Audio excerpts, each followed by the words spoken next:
Hello students, I am Arvind Kumar, PhD Physics from Suraj School Rewari. Today we will discuss the next topic from third unit, magnetic effects of current and magnetism of last chapter, fourth chapter, classification of magnetic metal. And our today's topic is relation between magnetic permeability, that means mu,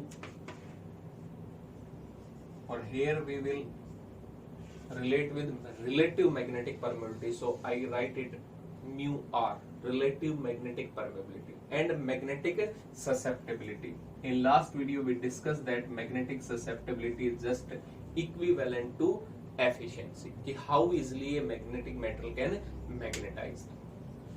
और magnetic permeability को हमने define किया था कि कितनी number of magnetic field lines easily permit करता है कोई मेटल अपने थ्रू पास करने में, पासेज में, तो इसलिए परमेबिलिटी की टर्म्स थी। इन दोनों में हमें रिलेशन चाहिए। अब इन दोनों में रिलेशन के लिए हम एक छोटा सा एग्जांपल लेके चल रहे हैं, देखते हैं क्या है। मैंने एक सोलेनोइड लिया, इसमें कोई भी मेटल प्रेजेंट नहीं था, इसका मतलब ये क्या था, फ्री स्पेस एयर में था। तो एयर में था तो इसमें करंट आई पास हो रहा है, number of turns per unit length कुछ होगा, तो हमारे पास में जो मैग्नेटिक फील्ड होनी चाहिए इसके इनसाइड में वो कितनी होनी चाहिए, B naught is equal to mu naught H.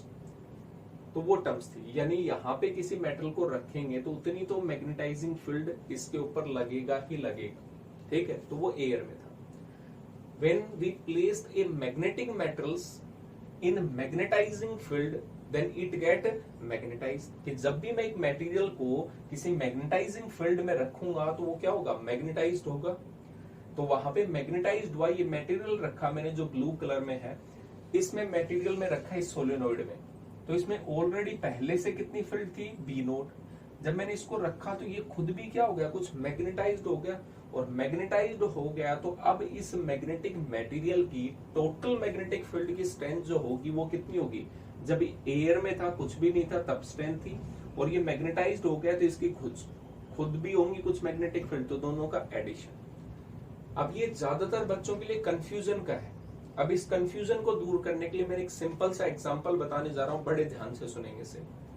अगर मैं ये कहूं कि कोई डेली लाइफ में बिना किसी प्रेशर के कितना डिसिप्लिन है, तो कोई कहेगा कि कुछ कम होते हैं कुछ ज्यादा होते हैं, वो अलग अलग नेचर है, पर्सन टू पर्सन या स्टूडेंट टू स्टूडेंट। इसका मतलब कोई ज्यादा डिसिप्लिन है अपने आप, कोई कम डिसिप्लिन है विदाउट एनी इंसिस्ट, किसी ने कोई प्रेशर नहीं डाला, अपने आप में सेल्फ डिसिप्लिन है, कोई कम होता कोई ज्यादा, इसका मतलब वो बी नोट है। हमने कोई इंसिस्ट नहीं किया, वो बी नोट था, उतना खुद सेल्फ डिसिप्लिन था। अब उसके ऊपर इंसिस्ट करना स्टार्ट करते हैं, यानी मैग्नेटाइजिंग फोर्स अप्लाई करना स्टार्ट करते हैं उसको एक पर्टिकुलर डायरेक्शन में अलाइन करने के लिए। उस स्टूडेंट पे हमने प्रेशराइज करना स्टार्ट किया उसको डिसिप्लिन में रहने के लिए, या ये कह दें उसको हमने सिंपल मिलिट्री में डाल दिया जो एक वेल डिसिप्लिन ऑर्गेनाइजेशन है। तो उसको जब उसमें डालेंगे तो थोड़े दिनों के रूटीन के बाद में उसमें जो डिसिप्लिन होगा वो कितना होगा, तो आप क्या कहोगे, पहले से जो था वो तो है ही, प्लस जो था वो उसको बनाने में और एक्स्ट्रा कितना हुआ, तो टोटल जो डिसिप्लिन होगा वो कितना था, ऑलरेडी पहले बिना प्रेशर के कितना था, प्लस में उसको बनाया हमने डिसिप्लिन प्रेशर डाल के, तो वो कितना हो गया। तो दोनों का एडिशन के बाद में वही तो टोटल डिसिप्लिन होगा। तो यहाँ पे भी किसी मटेरियल का पहले से कितनी मैग्नेटाइजिंग फोर्स थी, और बाद में जब उसको मैग्नेटाइजेशन कर दिया तो उसका खुद का भी मैग्नेटाइजेशन हो गया। तो इसका मतलब total magnetic field inside, total magnetic field strength inside a material is, inside a material is, तो कितना लिखेंगे, B is equal to B naught plus में B, कि वो खुद पहले से कितना था, प्रेशर डालने के बाद में वो और कितना डिसिप्लिन बन गया, इसका मतलब बी नोट प्लस में बी।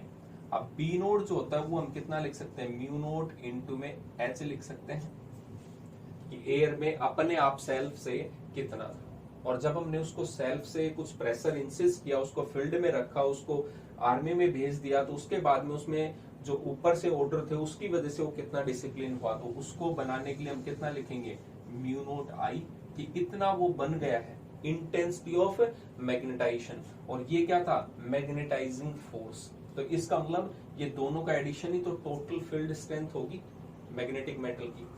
बट हमें ये पता है B is equal to B मैं लिखना चाहूं तो इस मेटल की स्ट्रेंथ जो थी वो तो मीडियम चेंज हो गया, तो मीडियम लिखेंगे तो हम क्या लिख सकते हैं, म्यू एच लिख सकते हैं इसको बेसिकली, कि टोटल स्ट्रेंथ मटेरियल ऐड हो गया इसमें। ध्यान रखना इसमें, कभी आप ये सोचो कि बी नोट एयर में और ये टर्म सेम है, यहाँ पे मेटल जो था वो फ्री स्पेस था और अब क्या था, मेटल म्यू। क्लियर हो गया? तो यहाँ पे terms, but we know in last video we discussed about the some important definitions from that xi m magnetic susceptibility क्या बताया था, efficiency है सिंपल, कितना हमारा मेटल मैग्नेटाइज्ड हुआ और कितना हमने फोर्स लगाया। तो यहां से अगर लिखें तो I इज इक्वल टू कितना लिखेंगे, xi m इंटू में h, यानी इस I की जगह मैं कितना लिख सकता हूं, उस मेटल की कितनी मैग्नेटिक ससेप्टिबिलिटी थी into h। So mu h is equal to mu naught H plus में म्यू नोट, और इसकी जगह कितना लिख सकते हैं, xi m इंटू में h। यहां से मैं म्यू नोट कॉमन ले लेता हूं इस टर्म को, तो यहां से मैंने लिखा म्यू नोट, और ये टर्म्स जो थी, या इसको पूरा ही हम इस सेपरेशन में ले आते हैं, म्यू नोट और यहां से h प्लस में xi m इंटू में h, ये टर्म्स। यहां से कितना था, म्यू इंटू में h। अब एक और टर्म्स है जो h भी था वो भी कॉमन है इसमें से, तो मैं h को भी क्या ले सकता हूं, कॉमन, तो यहाँ पे कितना रिमेनिंग होगा 1, और यहाँ पे xi, तो h से तो h हम क्या कर सकते हैं, कैंसिल आउट। अब हमें किस में रिलेशन चाहिए, मैग्नेटिक परमेबिलिटी और ससेप्टिबिलिटी भी है, यहां से हम रिलेटिव भी बना सकते हैं, तो यहां से म्यू अपॉन में mu naught is equal to 1 plus में कितना हो गया, जाई। यही तो टर्म्स थी बेसिकली, बी अपॉन में बी नोट लिख रहे थे, तो यहाँ पे भी, तो यही जो टर्म्स है उसको क्या बोलते हैं, रिलेटिव मैग्नेटिक परमिएबिलिटी, जिसकी वैल्यू कितनी होती है, 1 प्लस में जाई। यानी ससेप्टिबिलिटी में ए 1 को ऐड कर देंगे तो वो क्या बन जाएगा, उस मेटल की रिलेटिव मैग्नेटिक परमेबिलिटी। जैसे हम कहें कि इसकी भी यूनिट नहीं थी, सिर्फ नंबर था, नंबर में एक और ऐड कर देंगे तो नंबर ही आएगा, तो उसकी भी यूनिट नहीं होनी चाहिए, तो रिलेटिव मैग्नेटिक परमेबिलिटी की भी यूनिट नहीं होती।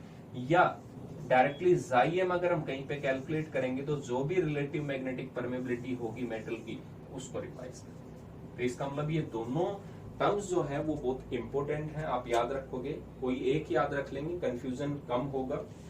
Magnetic susceptibility is equal to relative magnetic permeability of metal minus में 1, उसमें से -1 करेंगे तब जाके मैग्नेटिक ससेप्टिबिलिटी होगा। तो ये हमारी रिलेशन थी between magnetic permeability and magnetic susceptibility, और ये काफी इंपॉर्टेंट डेरिवेशन है, 2 मार्क्स में जनरली काफी बार ये पूछा जा सकता है, relation between magnetic permeability and magnetic susceptibility. तो आपको ये लिखना है, when a magnetic metal placed in magnetizing field then it magnetized, so total magnetic field strength of the magnetic metal becomes equal to P naught plus P, और आगे आपको पूरा process में इसको एक बार अच्छे से रिवाइज करेंगे। Thank you.